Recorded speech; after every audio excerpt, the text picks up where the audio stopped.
Re 0, Arc 8, Chapter 57, Cecilus Segmunt.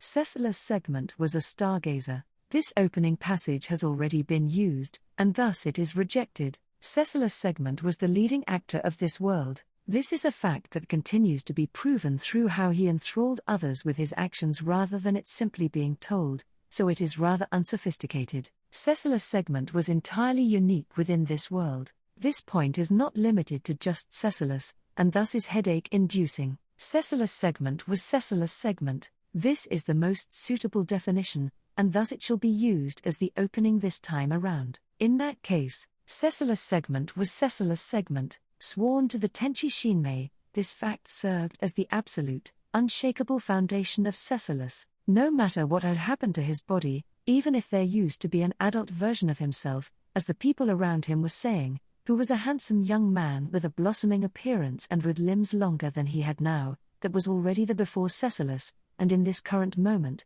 there existed no Cecilus Segmunt other than his own individual self. Therefore, he would prove it. Cecilus, bear witness, observers of the heavens above.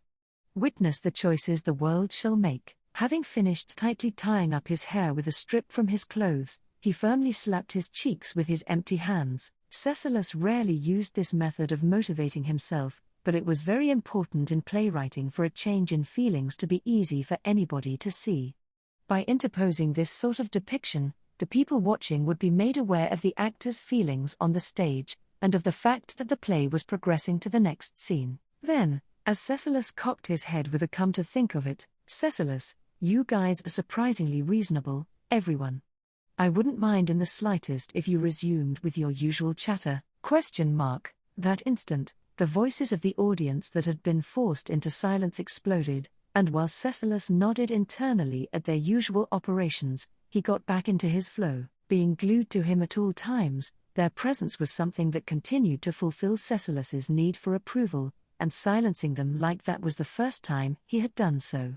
It was an unthinkable action even for himself, but it was also certainly quite surprising that they would actually keep silent like that. He was quite pleased by that fact, and it served as a good sign of things to come. After all, Cecilus, I'm about to go triumph over an opponent who underestimated me. Right after he stated thus, a flash of light bore into Cecilus's face.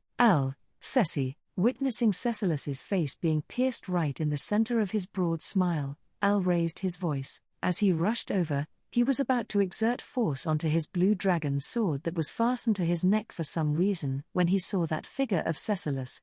But he desisted. The image of Cecilus, pierced by the light, blurred, and he realized that what had died was an afterimage. And then, Cecilus, it'd be better for you to distance yourself a bit. Right after that reached Al's eardrums, the afterimage of Cecilus flicked away, and a shock wave expanded. The sound that was delivered lagged behind the flash of light, causing the space to rupture, and as it expanded as if to chase the expanding destruction, covering a distance of 10-odd meters, it blew open a round crater in the street which no longer retained its original form. Whoa! As Al was caught up in the aftershock yielded by the attack, his scream trailed off, but that was not captured in the corner of Cecilus's vision as he headed forward. Only, he did not completely ignore Al's presence, either, acquiring information of his surroundings such as Al's conduct and physical ability until now, along with how his previous position and scream were getting further away, as a natural result on stage derived from the nature of the opponent's attack, Cecilus envisioned the figure of the unseen Al in the theater of his mind. In all likelihood, that was exactly what had happened. That was because his current state was the best for putting on a show. Although actors would not be able to see every position on the stage at all times, it was absolutely crucial for them to constantly be aware of the happenings at every last corner of the stage. That sensation expanded. The scope of the imaginary field of vision within his brain expanded. Cecilus established his own position as center stage, and directed the stage effects as well as the performance of the actors cast into the roles to his own liking. That was to say, he was running at breakneck speed towards the actualization of the most shining developments throughout the entire world. Cecilus. As Cecilus ran on the border between life and death, the figure of the heroine floating above only grew more grotesque. Unperturbed even when suffering the full strength of Cecilus's karate chops, the heroine had many small magic crystals growing in her slender shoulders and arms, and her appearance had turned into one that gave the fantastical illusion of being clad with sparkling wings. What was particularly eye-catching about that figure, which could even be called beautiful, were the belts of light gently caressing the sky that floated around the heroine. Those were magic crystals of thin and flat construction. Due to some sort of principle, one of the belts of magical nature was illuminated in turn by the flaming cityscape, swimming through the sky on a silky trajectory that could sway with the wind. That instant, it was fired towards Cecilus, cutting through the world. The same attack that had blown Al away earlier, that approached Cecilus's face once more, his eyes gleaming, and approaching. Cecilus, lick. I see, now this is a peculiar flavor. I guess it should be called gemstone flavor. That instant, Cecilus stuck out the tip of his tongue, and he ascertained the taste of the belt of light that was about to bore into his face right before evading it.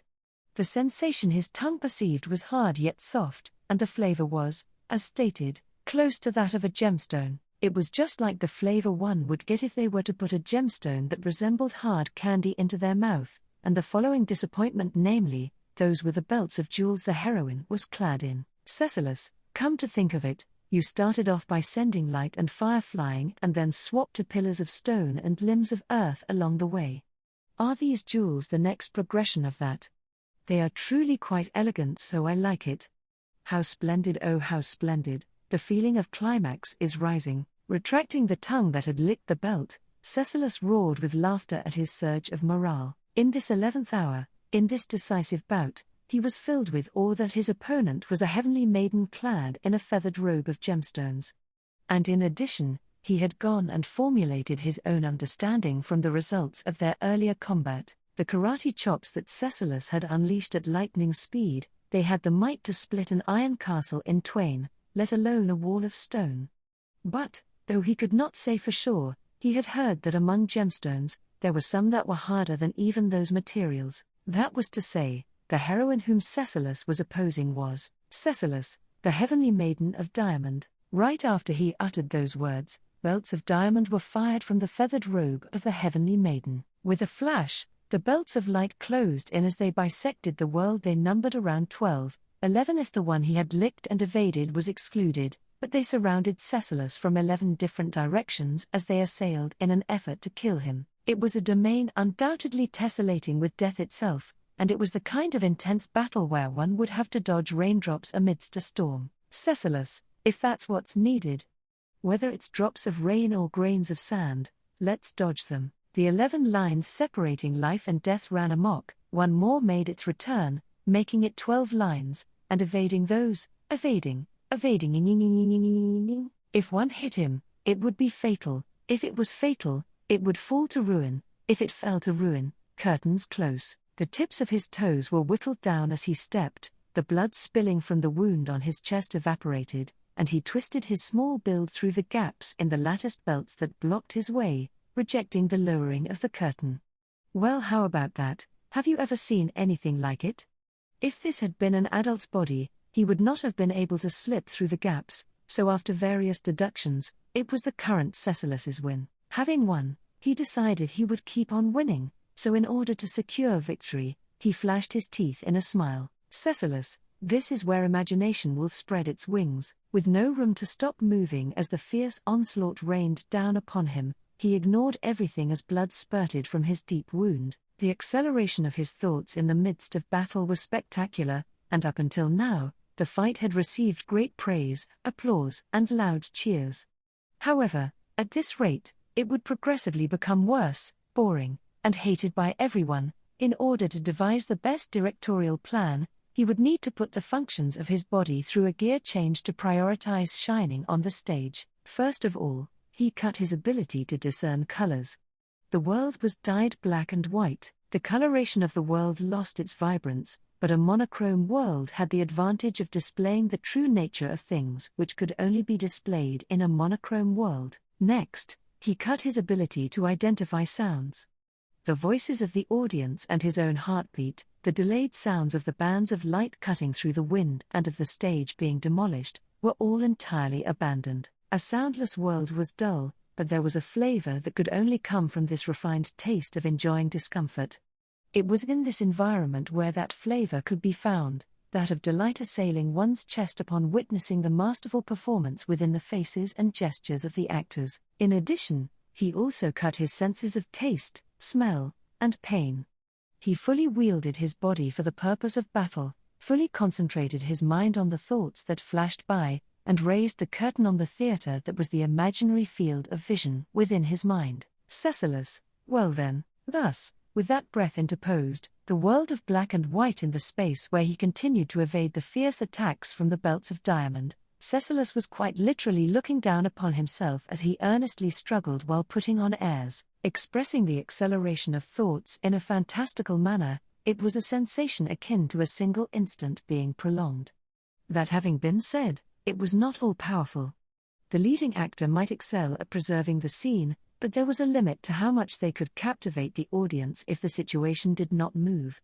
It was the progression of a story that swayed hearts. That diamond heroine had made an entreaty whilst crying, and though Cecilus had taken great offence to that, he had distorted the intentions of that appeal for his own convenience, and he had no choice but to gain the driving force necessary to propel this situation that was steadily progressing in slow-mo. Cecilus, thinking by normal standards, the girl was someone who was affiliated with Cecilus. There was also the possibility that she was a hardcore fan who one-sidedly knew the overly famous Cecilus, but even supposing that were the case, it would pose no problems in his thoughts from here on out, so it ought not be questioned whether or not that was true. What was important here was that the Cecilus Segmunt she was familiar with was not his current self, but the annoying before Cecilus who often came up in conversation. Others would probably be astonished were they to hear about it, and Schwartz and Tanzer had actually been astonished by it, but Cecilus had absolutely no interest whatsoever in that topic of the before Cecilus. No matter what he was told, it was a stranger's affairs. No matter what he did, it was an accidental resemblance. No matter what remained, it was someone else's achievements. That was Cecilus's perception, and hence the before and after within Cecilus were clearly differentiated. That was the same perception as the heroine, who seemed to be in a floundering state after having found something to eat. The heroine did not view the before Cecilus and the after Cecilus as the same being. Cecilus, that in itself is a welcome development, and since it's not progressing into something telling me to become big, I'm left with no choice but to progress things in the state they currently are. I wonder about that. In spite of being grateful that I'm being considered a separate entity, I feel a clear discontent at the fact that I'm not the one who is required. As Cecilus pondered, another Cecilus suddenly appeared beside him. Even though he had just declared that the before and after Ceciluses were separate, it was quite confusing for another Cecilus to appear here, but it was true that a conversational partner being here meant that he was on the right track. Cecilus, well, let's perceive this as the result of my heightened concentration, making the acceleration of thoughts easier to understand through a visual metaphor. More importantly is the topic of the current heroine, Cecilus. I think that rather than the topic of the heroine, the topic is more so that of her stance when it comes to me. Of course, if you look at Boss and Tanzer-san, it's not difficult to imagine that the relationship between a key figure within a story and their heroine can produce a chemistry that hadn't existed up until then. Cecilus, so you're saying that such chemistry can also be produced between me and her? Cecilus, I wonder. Why did you decide to make her the heroine in the first place again? Cecilus, was just going with the flow. Cecilus, with the flow? Huh? Cecilus, but you know the thing that Boss called a live feeling isn't something to look down on. Swift decisions and spinal reflexes are essentially inspiration that relies on instinct, but isn't it the case that I've gotten through many scenes because I followed my instincts? Cecilus, true, now that you mention it. So you're saying that since your current state is the result of having followed your instincts, the best thing to do is to keep following your instincts? Cecilus, that's the kind of feeling I get. However, if that's what's gonna happen, then, my current instincts are wondering why it's someone other than myself, Cecilus Segmunt, who's being relied on. Cecilus, I see. But that's a matter of her not wanting the current me, isn't it? The one being requested is the before Cecilus, but does that mean that the after Cecilus thinks he can't do what the before Cecilus would be able to do? Cecilus, in that case, The solution is for the current me to surpass the previous me. Cecilus, no objections. The two Ceciluses nodded at each other, and having reached a mutual agreement, a dispute then occurred over which one of them would return to the real Cecilus whom they were looking down upon. An unproductive battle to decide which one of them was the true soul of Cecilus began, and then concluded immediately after. Time for the real Cecilus began to move as normal, and he resumed dealing with the 12 lines of death birthed from diamond being fired from the heavenly maiden's feathered robe. Cecilus, I've been looking at things slowly, so the speed of my sensations is fast. The 12 dancing light belts each acted independently with their own will, and drew irregular trajectories like living creatures differing from ordinary weapons. When he tried to knock one down with a karate chop, the part which made contact was gouged out entirely and became painful to look at. He perceived that they were even sharper than Rowan's treasured onibami, so this was quite the hard enemy. Only, while he was being surrounded by the swarm of highly lethal, yet beautiful, gemstones, Cecilus thought to himself, Cecilus, that phrasing of kill me, it means that she thinks the Cecilus within her head would be able to do so. In other words, that was an expression of trust that if it were the Cecilus within her head, he would easily be able to break through this diamond besiegement and reach her, and then magnificently cause her heart to stop. Naturally, since Cecilus intended to surpass the previous Cecilus, it was an essential condition that he go above and beyond that. Cecilus, if it's something that the before me has never done before, then how about this? For the hurdle he had imposed to surpass his own self, there was a spark in Cecilus's thoughts. If it were the before Cecilus, he might have been able to entirely avoid the incoming attack, but if it were the perfect Cecilus that resulted from the unity of the after Cecilus and the another Cecilus, then he would create a climax that was more than merely evasion. A belt of light was aimed for above his neck, a glimmer approached his torso, a cleaving motion aimed to shave off his feet rather than sweep him off of them. He stepped with his left and right legs in sequence to evade, then bent himself backwards, crouched down, stretched out his knees and jumped up in a complete evasion of all the shots, and as a result, Cecilus, this is the cat's cradle of light. He kept on evading the 12 independent light belts at a hair's breadth, and guiding them to become entangled midair, he magnificently knotted them into a web which became the Tokyo Tower. During their journey from the Gladiator Island, Schwartz had displayed a pastime that involved playing with yarn, and since Tanza was unusually and openly impressed with that, it caused Schwartz to get seriously bashful. Such was what Cecilus had recreated. Of course, there was no meaning even if he did such a thing. The diamond belts were made from colossal mana, and there was no limit to their length. Once a knot was formed, it could be untied by breaking down and reconstructing itself, so it would be just as if nothing had happened. He had no such mistaken sense of triumph that he had contained the opponent's attacks by this. Only, he had acquired something. Conviction. Cecilus, I will surpass myself. He had not seen the actual individual. Neither could he actually draw a comparison with him. However, the before Cecilus that Cecilus pictured inside his head had never created this Tokyo Tower. Because there was no Tokyo Tower inside of him, so even if the before Cecilus might have been able to successfully dodge, when it came to triumphantly creating a climax that would go beyond simply evading, the current Cecilus was in the lead by a step. Cecilus, right after that conviction, the formation of the Tokyo Tower of Light beneath Cecilus came undone. Returning to mana, it reconstructed itself, as had been hypothesized. What had been slightly outside of the hypothesis was that during the moment of construction, a colorless explosion would be yielded. If it merely got erased, then she would have kept losing as they played, and that a current seemed like a rebellious spirit opposed to that. Cecilus, you are quite the sore loser. In a world that had no color, in which even his own voice was ignored by his eardrums, Cecilus was impressed by the heroine as he gazed at her from afar. After being impressed, a colorless beam of light gradually ascended from directly below him. Suffering a direct hit would cancel out his evasion of the belts, and the degree of freedom he had in the air was overwhelmingly lower than what he had on the ground. This was bad. He got fired up. Expanding his imaginary field of vision once again, he carried out a gear change on the functions of his body. Sense of color, maintain current status. Sense of hearing, maintain current status. Sense of pain and sense of touch, reactivate, hiding the pain that instantly boiled up behind a smile with teeth bared. he searched for the key amidst the sensation of a single second being divided up into 100 parts. With that, he could search for the key that would turn the script over to the next page. Cecilus, there it is. Laying the nerves within his body bare, he engaged in the hyperdimensional act of savagery that was exposing them to the wind, and as he ascended, Cecilus's outstretched leg hit something. It was neither a convenient wall nor building.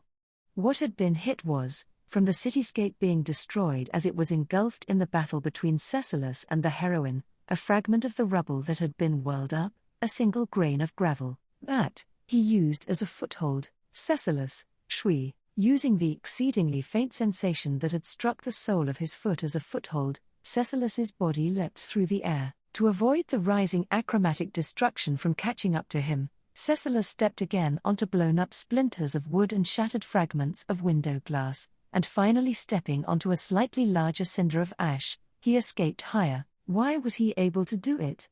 He could do it simply because he could. He would make all those who saw him believe so. Disregarding various logical and general notions, Cecilus's action of fleeing to the sky was an outrage against common sense.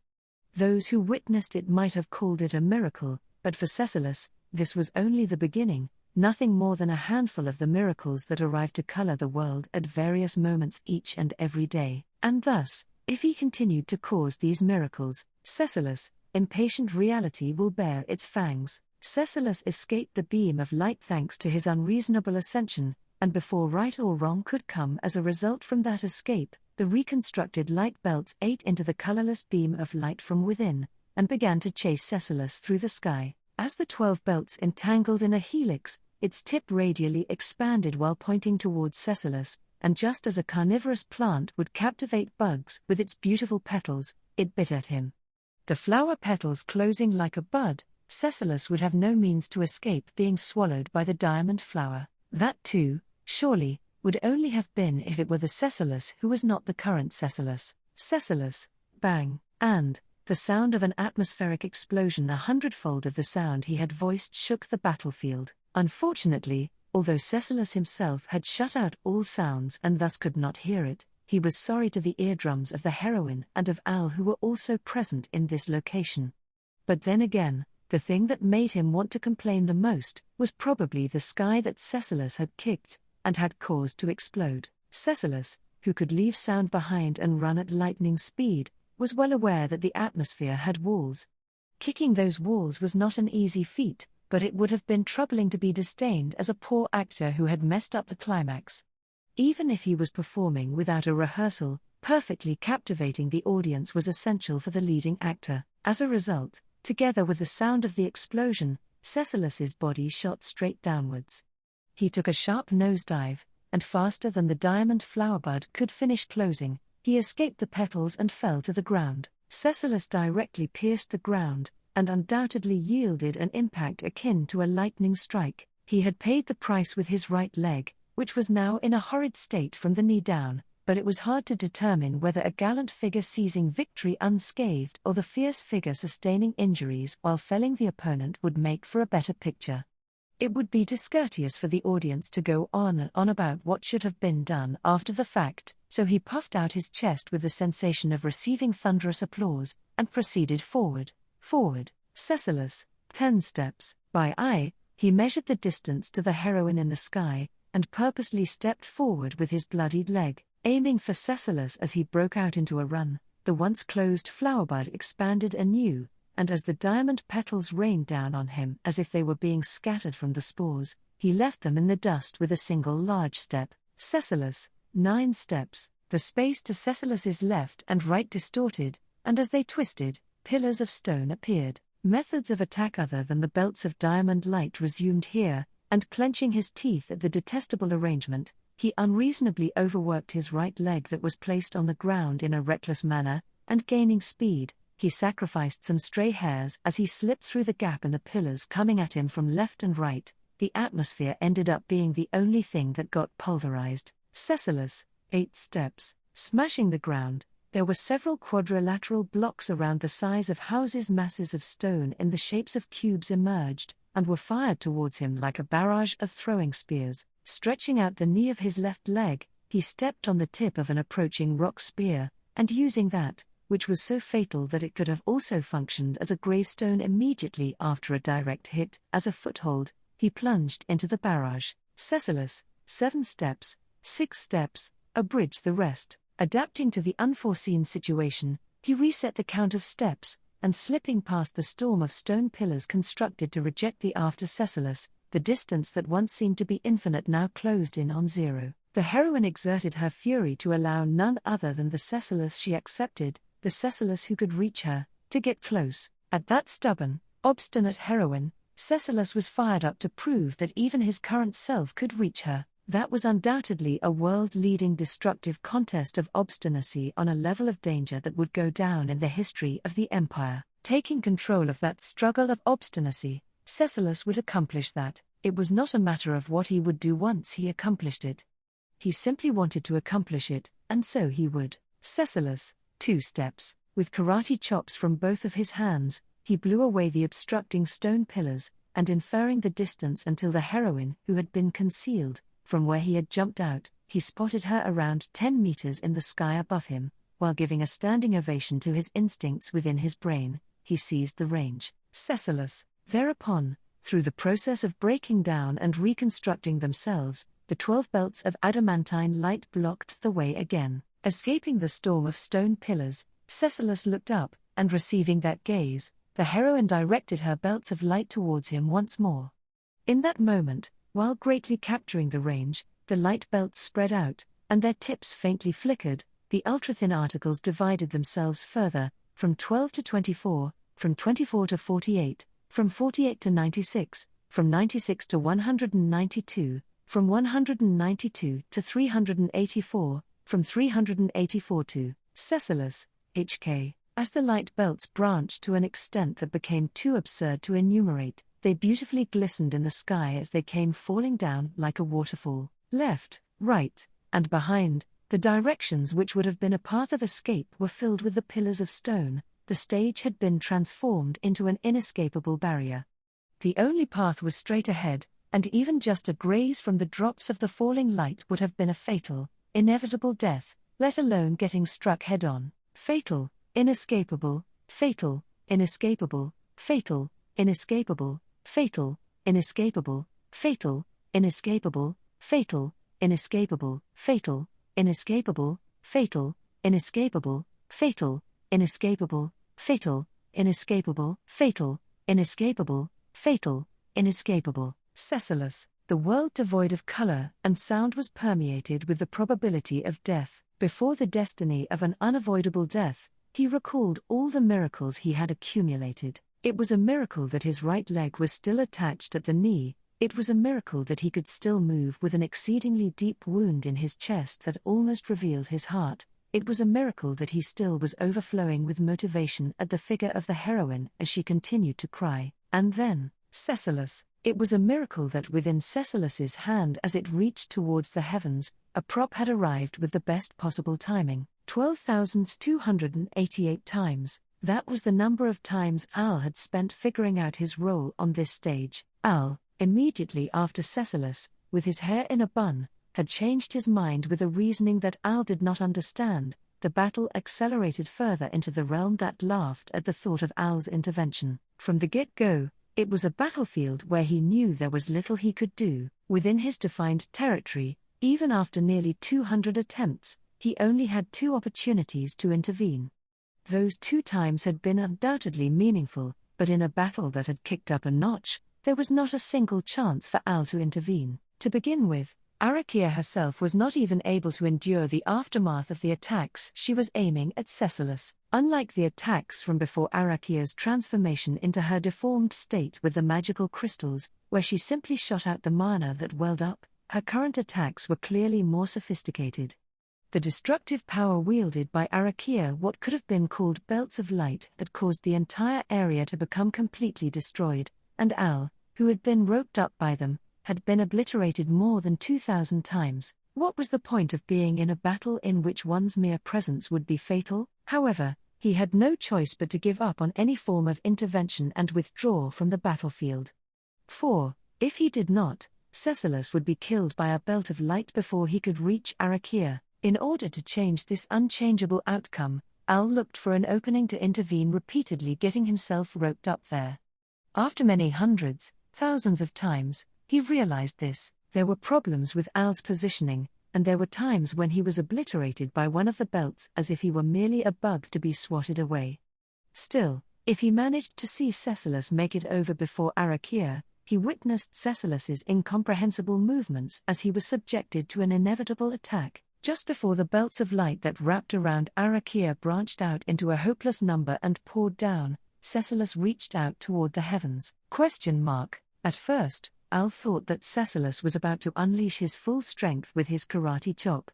However, Cecilus's right hand showed no sign of moving, even at the moment the light rained down. It was not until hundreds of times later that he realized that he was not performing a karate chop, but was rather extending his 5 fingers. It was not a karate chop or a fist, but an open palm facing the heavens.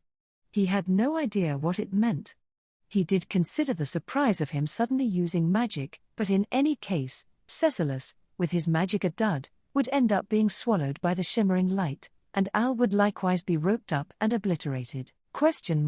After confirming this, attempts continued to be made in vain, with no room for intervention. In the ultra-fast-paced battles, the results were as quick as the blink of an eye, and even before a situation was ascertained, the possibilities were examined, and the ideas were given shape, the amount of reversible defeats piling up at an accelerated rate. Even if he was not impatient with that fact, he was frustrated by the fact that he could not reach the destination. A tremendous sense of regret ate away at him, making him wonder if he had made a mistake by hesitating to withdraw when he should have, leading him into a dead-end route, only for him to be turned to cinders along with those feelings. Despite Al's desperate attempts, Cecilus did not even look at him, and Arachia did not give him a second thought.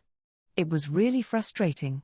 It made him feel that this was their own private struggle and that they had only been repeatedly telling him so endlessly, thousands of times, and by violent and impulsive means. What if that was not the case? It was a possibility that had unexpectedly slipped into his mind, and Al quickly shook his head to deny it. Several times, he had sensed an idea beginning to sprout and had witnessed the signs of its development, but in each case, there were no further results, and each time, it disappeared, swallowed by the light of doom. However, this time, uncharacteristically, that idea was brought past the end into the next restart. What if that was not the case? What if there was room for intervention? Thoroughly, Al decided to cling to the sprouting possibilities. Cecilus would avoid all of Arachia's attacks and arrive in front of her. The shimmering belts of light that clothed her would spread out into countless branches and pour down, ending with light engulfing the world. Over and over again, he kept trying to get a complete picture of what was going on up until this final act. During this, he had noticed Cecilus was underestimating the belts of light, taking him aback. During this, he had noticed Cecilus kicking off empty space and flying through it, taking him aback. During this, he had noticed that he was actually kicking off pebbles and scraps of ash, not empty space, taking him even more aback. And so, he proceeded in furthering his understanding, furthering it, before then raising his head. Cecilus was perhaps, or maybe, was, more or less, reaching towards the heavens as part of constructing his spotlight. Al thought to himself in shock, what else could be expected of me? As he was obliterated, the hurdles of those demands were so high that thoughts like there's no way and maybe, it could, began to dance through his mind. But then, the realization hit him. He had been dragged into it, right smack dab in the middle of the stage, not just on top of it, vacillating between getting off of it or not. It became a long struggle from there. No one would understand. No one needed to. He must survive up to that moment, flounder over to that moment, reach that moment and intervene in that moment. It would require a lot of struggling to achieve this. But this was fine. Not as many as there were stars. Because of that, Al, go for it, star actor. On the 12,288th time the hilt of the blue dragon's sword was thrown into Cecilus's hand, which he held up to the sky, gripping it ever so tightly. In the past, there was a building known as the Loot House. In the slums of the royal capital of Lagunica, the symbol of the kingdom's long-standing debt, was a place shrouded in darkness where stolen goods were openly traded. Amidst battles over the crucial item that could determine the fate of the kingdom, the Loot House became the stage for confrontations, ultimately meeting its demise in the clash involving the current sword saint, Reinhard van Astria, who intervened to defeat the Bowl Hunter, Elsa Granhire, resulting in its collapse. At that moment, the sword Reinhard wielded was a nameless, mass-produced blade. It did not possess any extraordinary sharpness, it was merely a sword borrowed by Reinhard that happened to be in the Loot House and used for the battle. However, with that single swing in the hands of the sword saint Reinhard, it gained the opportunity to unleash a sword strike that even the most famous and treasured swords would never experience. Of course, no ordinary sword could withstand that single slash, and it instantly crumbled in Reinhard's hands, ending its life as a tangible object there. However, was the broken sword truly unfortunate? It was impossible for one to fathom the feelings of a tool, but between a sword gathering dust in a corner of the Loot House, rusting away for decades before being discarded, or fulfilling its purpose as a tool, which could be said to have better fulfilled its true purpose, one could say that the sword fulfilled in a single swing what it might have taken 1,000 or even 10,000 swings in the hands of an ordinary wielder to achieve. The story has begun to veer off its main point, so we shall get it back on track. Simply put, the reason for the collapse of the Loot House was that an ordinary, blunt blade had found a wielder who could fulfill its true purpose as a sword, and thus had it been swung. If that was the case, then, if the sword saint could achieve that, there was no reason why an equally skilled wielder could not do the same. Cecilus, you did a great job, Alsan. Confirming the sensation in the outstretched hand with conviction, Cecilus praised the man who had performed a miracle, and thus did he acknowledge, and thus did he assert.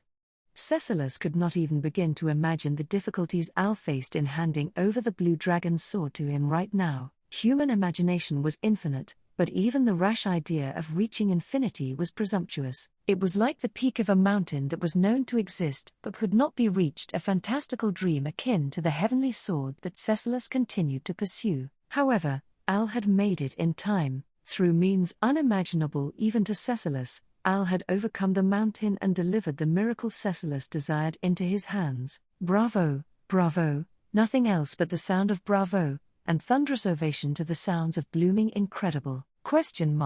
The rain of light became unavoidable death and poured down upon Cecilus. When one became an actor of Cecilus's caliber, one might understand that the audience often desired a beautiful, star-studded ending rather than a mundane demise, and under certain circumstances, one might even consider it fitting, but now was not a good time. This was not the curtain call he had envisioned. Therefore, Cecilus, that ending needs a rewrite. Cecilus swung the slightly oversized blue dragon sword with the skill of a seasoned swordsman, as if he had swung it thousands, tens of thousands, or even hundreds of millions of times before. Even though it would have been the first time he wielded the weapon, within Cecilus's ever so expansive imagination and theater of his mind, there existed a record of swinging this blue dragon sword throughout the mornings, afternoons, and nights, puking up blood and sweating profusely.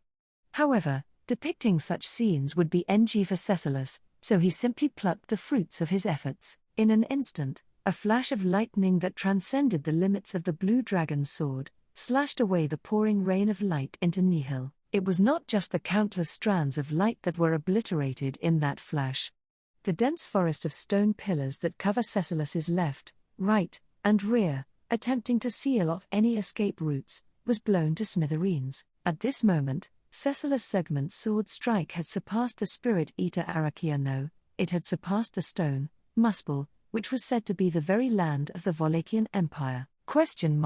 Then, beyond the rain of light, Cecilus and Arakia's gazes met. Cecilus, HK. Cecilus twisted his neck to evade the 13th strand of light released. It grazed his right cheek, with the lower half of his right ear being obliterated. Blood evaporated from his frayed neck and shoulder, but he successfully avoided the attack. He praised the fact she had yet managed to conceal an ace of hers behind the rain of light, and more so concealed it well. Cecilus, one step. Resuming the count of steps remaining to cover the distance, he kicked the ground with his left foot and ascended into the air. From there, Cecilus's lightning-fast sprint closed in on Arakia in the sky. In an instant, the strands of light he had evaded gave rise to a colorless explosion, and Cecilus's head was struck with the force of the blast. Cecilus, suddenly, finding himself standing stock-still in an unfamiliar room thrust into twilight, Cecilus tilted his head. He looked around his surroundings, but it was a place he had no recollection of ever seeing.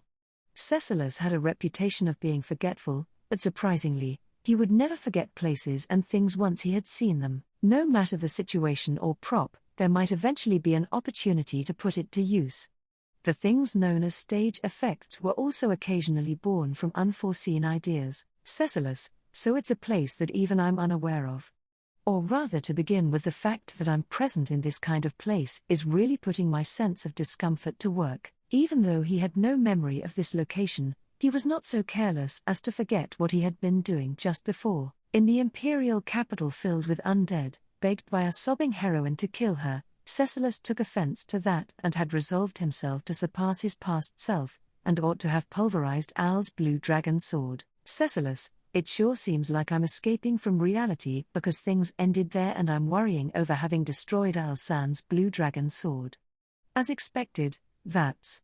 Whoa. If he broke someone else's possession, even Cecilus would feel pain in his chest. But, all things had a lifespan and a destiny. If the chance came around, there were things that ought not to be fretted about when destroyed. Al's blue dragon sword fit into that category. After everything was settled, it would be fine if he relied on Schwartz to reimburse Al. When such a conclusion was about to be made, a change in the room had been yielded. As light from the setting sun shone through the window, the door within the unfamiliar room was opened, and then, well, it's quite the nice thing, isn't it, to be summoned even when I have no memory of being called for. Whenever I'm called, it's always because I'm being scolded for something, but I'm not worried about that today. Cecilus, I see. While giving a cackling laugh, the one who entered the room with light steps was a blue-haired, slender young man clad in a pink kimono. The person wearing zori was someone Cecilus had never seen before, but he could guess who it was. With long limbs, and a refined appearance that still contained a soft impression, there were many common features to his own which he checked in the mirror every day, so there was no longer even the slightest room for doubt. Cecilus, it's the adult me. Which would mean these are the memories of the before me? Ascertaining the existence of his past self of Cecilus, Cecilus surmised the situation. Since the topic of the blue lightning had spread to so many people, it was unreasonable to suspect that he had not existed, but actually seeing the big version of himself like this was quite moving. Since he was aspiring to surpass himself, this Cecilus should have been someone like a rival to him, but, Cecilus, isn't this great? The way I grew up was quite ideal indeed. The flowery beauty is fully intact while sex appeal has risen and the handsomeness has gone through the roof. Witnessing the figure of Cecilus before him, he was utterly enchanted by how big of a deal it was. Since his frame of mind was likely the same as that of the current Cecilus, maintaining the spirit that he was the leading actor of this world, it was only natural that he had kept his mind and body in tip-top condition. That such a way of thinking had been diligently put into practice was in itself a very welcome sentiment. Cecilus, let's see. Although it may be nice to be presented with a grown version of myself like this, I can't get a read on the next development. Perhaps in order to actualize the idea of me surpassing myself, I've been plunged into a sword battle against the former me. But, considering that it seems like this me can't be seen by that me, containing his excitement, Cecilus shifted doubt upon the current situation once again. Even when a hand was waved right in front of his eyes, Cecilus did not notice the presence of Cecilus here. If he could not interfere with this scene, then just what was the meaning to be had here? The answer to that would be clearly exhibited with the progression of the situation.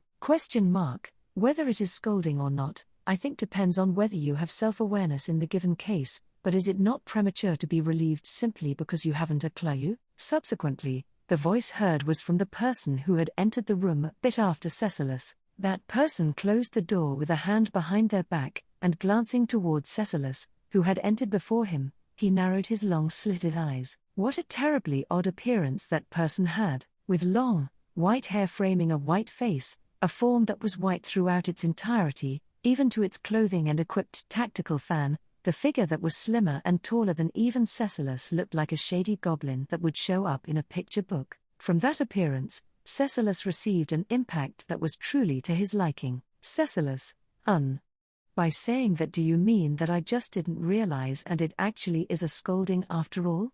In that case, I really messed up by entering the room first. I'll burst through the window and rush up the wall to escape. Chaisha, that would stir up the soldiers of the palace, so I would prefer if you refrained from such eccentricities. For the time being, it truly is not a scolding today. You do not have to be so on guard. Cecilus, please now, don't frighten me like that. Geez, Chaisha really is bad with people. No matter how many years pass, that aspect sure doesn't change. Chaisha. Indeed, though it is unusual, I am in agreement. That white personage was called Chaisha in an easygoing manner by Cecilus. In that case, the man's name was probably Chaisha, and Cecilus was quite close with him. Currently, Cecilus had no acquaintance with Chaisha, but he could tell from their interaction that they had known each other for a period of years. He also understood that it was no small amount of years from Cecilus's remarks. Cecilus, The age of Cecilus seemed to be around 20, with a margin for error of around 1 or 2 years. That meant there was a gap of around 10 years with Cecilus's current state, so he surmised that his relationship with Chaisha was during that time. Considering how Cecilus's name of the Blue Lightning had spread, 10 years felt like quite a reasonable timeline. In other words, there was a high possibility that the scene of the past that Cecilus was watching was within 1 or 2 years of the present. Grasping that, Cecilus progressed his thoughts further, and cocked his head at the same time. It was natural to get caught up on this, but the reason why this past could be seen, and why he was seeing this past regardless of the latter, he could generally comprehend the former. Cecilus, supposing it's true that I was shrunk, then I think the memories from before I became small were just sealed away and didn't actually disappear or anything. Since he had no memory of the time he was shrunk, he did not really understand the mechanism behind the shrinking, but it should not have been able to entirely erase 10 of the years Cecilus had lived. Even so, the reason he could not remember the memories from those 10 years was none other than because his body and mind mutually influenced each other. Just as how Cecilus's body would be able to implement whatever he believed possible, his mind would have no choice but to regress in tandem if his body had certifiably shrunk. It was probably something like that. Therefore, Cecilus thought that his memories themselves had merely been dormant, while actually having been inside of himself this whole time.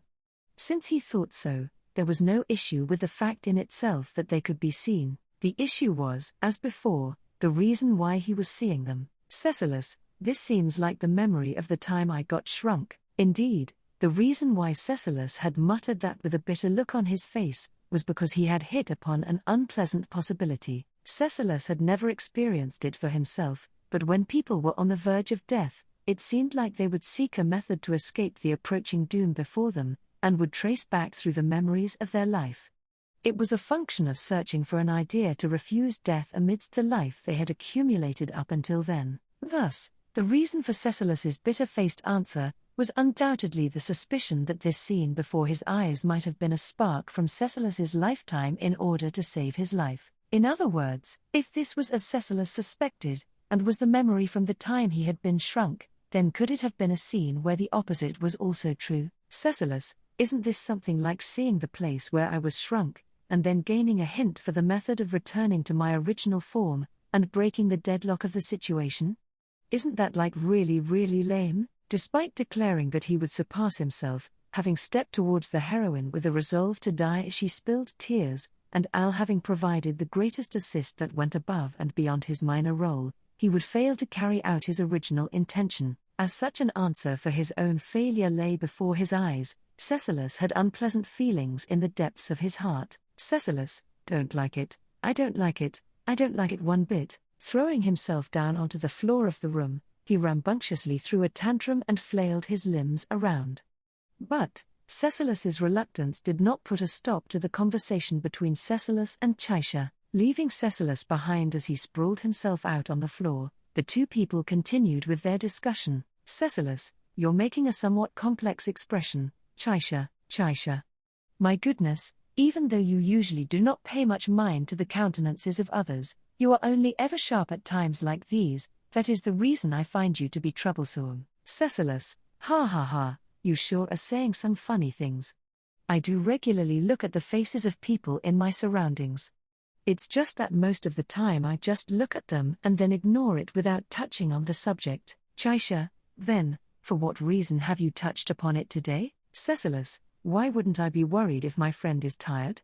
I think it's a rather normal thing. Chaisha, it is ridiculous to hear a word such as normal coming from your mouth, with a face on which not even a hint of a smile emerged. Chaisha replied so, to which Cecilus pouted his lips. At that state, Cecilus, unable to interfere with the memory, gave up on his whining and looked up while sitting cross-legged.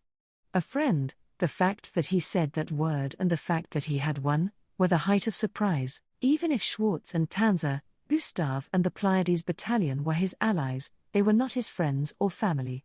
To think that he would have a friend, however, leaving aside Cecilus's deep emotions, Chaisha suddenly gave a distant look, and while calling Cecilus's name, Chaisha, supposing the views of myself and His Excellency ran in opposition to each other, just how do you think events would play out? Cecilus, if His Excellency and Chaisha did.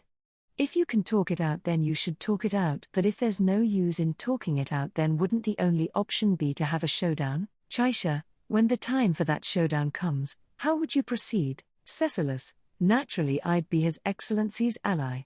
That goes without saying, doesn't it? Without reserve, without fervor, Cecilus plainly answered with a tone of voice unaltered.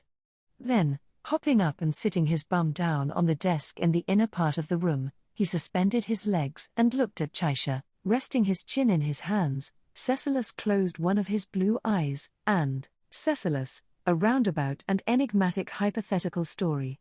By some chance, is Chaisha perhaps plotting something? Chaisha, I suppose that is so. It is absolutely necessary to prepare for a large battle. Cecilus, a large battle. Cecilus, a large battle. Reacting to Chaisha's statement, both the past and the present Cecilus overlapped in their remarks. It was a matter that Cecilus seemed to not have a clue about, and Cecilus did not know Chaisha well enough to declare that it was in reference to the current happenings. At those words, Chaisha joined his hands together behind his back and, walking up to the window, Chaisha, it is a battle we must win no matter the cost. However, in regards to that great battle, His Excellency and I are of differing opinions. Even from the establishment of victory conditions, my view does not align with His Excellency's. I have found no room for us to come to a common ground. Cecilus, it's quite rare for Chaisha to act independently from His Excellency. Or rather than rare, wouldn't this be the first time? Chaisha, I do not think that is so. Often, I will convey my own opinions to His Excellency. Cecilus, that's right. So this is the first time Chaisha is giving up on trying to persuade His Excellency. Chaisha, gazing at the scenery outside the window, Chaisha kept silent, and behind him, Cecilus turned his head around. The fact that Chaisha did not reply, likely meant that Cecilus's point had hit the mark. They had known each other a long time, but that was entirely why Vincent always made unreasonable requests of Chaisha. His fame as the wisest emperor since the genesis of the empire had been built atop Chaisha's blood, sweat, and tears. Cecilus, Upon thinking thus, Cecilus got the feeling that he really knew Chaisha well. In regards to His Excellency, who came up quite frequently in conversation, too, a vague face came to mind. For some reason, it was a face with wrinkles on its brow. The face was a haze, but the wrinkles on the brow were distinctive, and seemed to be the essence of the face. He was not in a mental state where he could really welcome that sensation. However, Cecilus had a surge of interest in the conversation between Cecilus and Chaisha, and he wished to see its developments through. Chaisha was acting independently from His Excellency from Vincent. And from there, Chaisha, I have no intention of clashing opinions with His Excellency on this matter. It is an absolute condition that His Excellency harbors not even a smidgen of doubt. And for that purpose, Cecilus, I guess I'm in the way? Quietly, yet slightly cheerfully, Cecilus posed a question to Chaisha's back. Receiving it, Chaisha turned around without uttering a word, and narrowed his eyes while his white body was dyed orange by the setting sun. Yet again he did not deny. The lack of words, the silence, was proof of affirmation. Cecilus, if His Excellency and Chaisha oppose each other with opinions divided, then I'll follow His Excellency no matter what. That is a major prerequisite for myself and my unyielding oath of the sword. Chaisha, indeed, I accept that your answer is so. At the same time, if you stand on His Excellency's side, then my prospects for victory are essentially non-existent. Even were I to have Arakia or General First Class Olbart. No, even were I to have all of the 9 divine generals other than you on my side, it would likely be no match for you. Cecilus, ho ho ho ho, now that is quite the captivating story. I've actually been thinking this since long ago. Even though the 9 divine generals are the Empire's strongest army corps, isn't 9 too many people? Cecilus, I think so too. Even if they were to cut 4 or 5 members, something like the 5 great summits or the 4 heavenly kings would not be too shabby. Cecilus had such a perception, and Cecilus was in the process of gradually heightening his fighting spirit. Basking directly in the gazes of the 2 Ceciluses, Chaisha's expression did not crumble. Whenever Chaisha made a face like this, caution was required, as he would have some sort of unthinkable plan. Chaisha, unfortunately, it is not as though I have actually persuaded the 9 divine generals. Cecilus, oh, is that so? Well, but that's how it is, isn't it? There's no way Go-san and Moguro would betray His Excellency. But in that case, what are you gonna do, Chaisha? Cecilus, Chaisha's not gonna give up there. That's the kind of face you're making, you know? A nostalgic emotion simmered up within him, but it was pushed back for later by Cecilus's reaction. As Cecilus leaned his bum against the desk, he kept watch over Chaisha's every move. No matter how Chaisha tried to move, he could take complete control. But that was something Chaisha was well aware of. Well now, just what would he try to do? Just how would he get the better of this Cecilus Segmunt, and shrink him into the current form of a small child? Chaisha, Cecilus, I shall remove you from the board. As His Excellency and I engage in a bout of reading the other's every move, no stage shall be prepared for you to make your appearance. There is another role that shall be arranged for you. Cecilus, even if you say that to me, I can't just give an answer in good spirits like yes, that is indeed so. On the other hand, since you can't remove me through force, are you going to use the power of words? As I'm sure Chaisha is aware, I'm the general with the least ability to listen in the Empire. Saying that, he got off of the desk and landed on the ground, and spinning around like he was dancing, Cecilus faced Chaisha head-on. Chaisha's figure was dazzling as he stood amidst the setting sun, and Cecilus tilted his body forward, looking up at him with upturned eyes. It was a relationship spanning a long time, one in which they mutually had full knowledge of the other's good and bad aspects, and looking into the expression of such a friend, Cecilus smiled. Smiling, he provoked Chaisha to bring out the likes of the plan that he had prepared up his sleeve. Cecilus, let's see, what kind of words, views, or reasoning will you use to convince me? This will be quite the tough challenge, even for the wise man who is second only to His Excellency, Chaisha Gold. At that cheap provocation from Cecilus, Chaisha closed his eyes, and let a beat pass. Then, opening those eyes, and with Cecilus reflected in them, Chaisha, Cecilus. Please, I entrust His Excellency to you. ... Neither was it carelessness, nor was it persuasion. The fact that it was an entreaty filled him with awe. Cecilus, this isn't fair. Cecilus, perfect. The impression of his red blood spraying out, strongly overlapped with that of the red sunset within his memories. With the evening glow upon his back, Chaisha Gold had defeated Cecilus inside his office. Neither had he been caught in a moment of vulnerability, nor had he earnestly been persuaded by the benefits he had been entrusted. That was the reason why Cecilus Segmunt had become Cecilus Segmunt. Cecilus, HK. As a scorching heat assailed his senses, Cecilus's consciousness returned to reality. The pain to his head and half of his body was the result of being caught in the explosion of the light belt he ought to have averted. The time in which his consciousness had disappeared into the twilight of that day had been less than a half of a second. But that stagnation was more than enough for the heroine, for Arakia, who was blocking the way. Arakia, the blue dragon's sword that had crumbled within his hand, The full might of its blow ought to have erased the belts of light, but having been reconstructed through Arakia's power, 6 of them were restored. Even she would not have been able to instantly regain the power lost from that attack. The magic crystal wings that had been upon her back had fissured, and amidst the sparkling fragments as they scattered about, Arakia was present. In the depths of that slender body, was it the stone, Muspel, whom she had devoured, to turn her fangs against the very land of the Wallachian Empire? He was surprised by her indiscriminate nature. Something like that, not even Cecilus would think after having seen those tears. Having heard her utterance, he could not ridicule her with his usual tone. Cecilus, but, since it was made with that kind of face, I'm going to have to decline your request. If she had wanted to inform Cecilus of her request no matter what, she should have at least given her best smile. If she had made such a choice with no regrets and no falsehoods, and had told him with a smile on her face, then Cecilus would also have received it in earnest, just like that helpless friend, who, with a smile, had ordered Cecilus to shrink. Cecilus, so that's what it was? Even now, Cecilus's limbs were short, and his resuscitated memories were still only fragments of what had been lying dormant. He did not know how to return his shrunken body to its original form.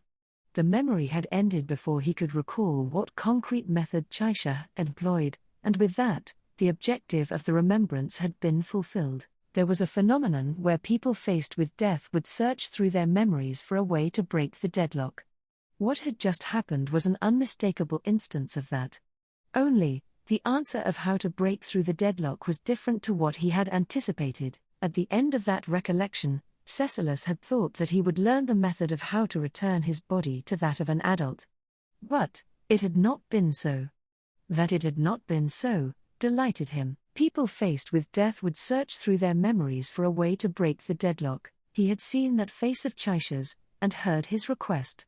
For Cecilus Segmunt, that was more than enough of a basis to believe that he could defy death. Cecilus, in the first place, there's no way I'd lose. He had confidence and pride in plenty. However, that was not to say that his strength was his sole basis for this. By Cecilus's own philosophy, there was an answer as to why he would not lose against Arakia here. The reason was because in this place, Cecilus, boss, isn't present. If I happened to die here, he would break our promise without batting an eyelid, and come rushing over. Spilling that out, Cecilus gave a bitter smile with his blood-stained good looks. That was the kind of boy Natsuki Schwartz was. Having departed from the Gladiator Island, in the midst of the eastward expedition of the Pleiades Battalion, Cecilus and Schwartz had exchanged a promise under the moon. That was, Schwartz would not use the power of his miraculous true sight to save Cecilus. It was a promise formed with mutual respect for each other, but Cecilus knew. If push came to shove, Schwartz would break his promise without batting an eye. Cecilus himself would do so too. He was the same type as Schwartz. That was why, he knew, if he had seen Cecilus die with his true sight, Schwartz would have come rushing here no matter what. That had not happened. To put it in other words, that was faith from Schwartz, and that same thing was something that Cecilus directed towards Schwartz. Towards Cecilus, who had gained an illogical conviction. 6 belts of light furiously flickered in approach. While already airborne, yielding a subsequent movement would be difficult, and thus Cecilus would not be able to dodge. But, even if he did not dodge, there was something he could do. That was the trump card he had brought back from the momentary daydream. In Cecilus's hand, having lost the blue dragon's sword, the hilt of another blade was gripped. Cecilus, Masayume, its inscription called out. The pattern on the blade of the enchanted sword shook like a rippling wave. It was a blade belonging to Cecilus Segmunt which possessed incredible power, the dream sword Masayume. Much to the lament of Rowan, who was unaware of its whereabouts, it was a supernatural sword permitted to cut things beyond the logic of this world, in a similar manner to the fiend sword Murasame. It had been lost together with Cecilus's memories, so no wonder everybody had racked their brains over its whereabouts. The Yang sword Wallachia used the sky as its sheath. Thus, the dream sword Masayume used dreams as its sheath.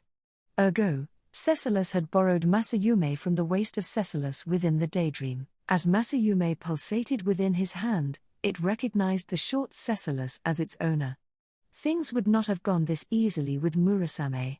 He was thankful for this fortuitous encounter here. With his gratitude received, the blade flashed, the 6 approaching belts of light were slain and conquered. Cecilus, I'm aiming for Arakia, the center of her chest, at the large mass of power dwelling therein. He would exorcise it. Never had he done so before. But, believing that he could, he would bring it to fruition. Such power existed within Cecilus. Masayume was reliable. Al was also present as an eyewitness. He would not fail, thus he fired himself up. What remained? Cecilus, dreams are meant to be seen when you're awake, they're meant to enchant you, Anya. As he spoke so, Cecilus looked into Arakia's eyes during his stretched-out super speed. With tears of blood flowing from her left eye bereft of light, the emotions on the beautiful girl's face were harder to read than usual. Within her deeply emotional right eye, which he had grown accustomed to seeing, a visible blue flame had emerged. Cecilus, the person whom you treasure dearly, is someone who treasures you dearly too. Tenderly spinning those words, a flash unleashed by thunder put an end to her nightmare, in a manner as if to prove that dreams were something that the leading actor, standing atop the stage, would enchant the audience with. That was the answer given by Cecilus Segmunt, in response to the heroine's entreaty.